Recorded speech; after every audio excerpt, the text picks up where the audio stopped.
kale seeroo kana lafti barii tolee kolfaaftamni ho'aan waliin kan ture gammadnee bashaadnee qoosaa oollee bulla maasaa keenya qonnee nagaan baanee galla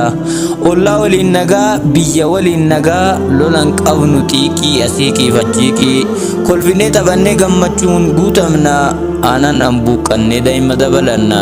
kaleessa yeroo sanaa yeroo qe'een nagaa yeroo aniif ati waliif hirkoo turre yeroo wal utubnee masaanuu uggurre yeroo ati kan koo ani immoo kee ture yeroo dhukkuba keef ani aadaa bule kaleessa gaafa nuti arjaa ormi nurkaa nyaatu beelaaf dheebuu isaa nurratti obbaafatu yeroo sana yeroo ollaan nu kabaju ormi akka fedha isaa baraanuun ajaju yeroo aniif ati collee gaafa nagaan ollee nagaadhaan bulle gaafichi gaafan si jaaladhu gaafan jaalala koo an sitti himadhu sin jaaladha naaf jiraadhu horii bulii naaf baay'adhu fayyaa ta'e umrii naaf dheeradhu du'ee badullee an sin dagadhu yeroo jechaa turre jaalala ol affeeraa yeroo waliin jenne waadaa waliif seennee nan dhiisin sin dhiisu yeroo walitti dhaamanne sun hundinuu hafee manni keenya jigee foon nurraa dhumnaani qaamni nu ta'e lafee akka durii dhiisnee nu lachuu walgannee jaalala onni irraa qonnee awwaalanne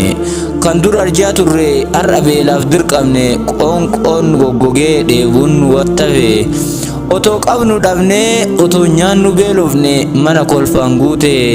harka ofii mancaafne gargar faffacaanee sammuudhaa hidhamna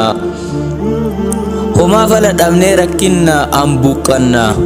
atis nan dubbifne anis hin gaafanne nu lachuu maraannee qe'ee dhiisnee banne mee maali reefalli maali keenya malli maal goonee deebinu qe'ee keenya duriitti maal yoo goone laata kan nuyi nagaa taanu akka durii keenyatti nagaadhaan baanee gallu maaliidha fallisaa mee maali mallisaa Yeessa walaloo annaa'if umarii waan na dhageeffattaniif hedduu galatooma hanga qophii biraatii walitti deebinutti waa maraan durooma wassalaamu alaikum wa rahmatullahi wa barakaatuh.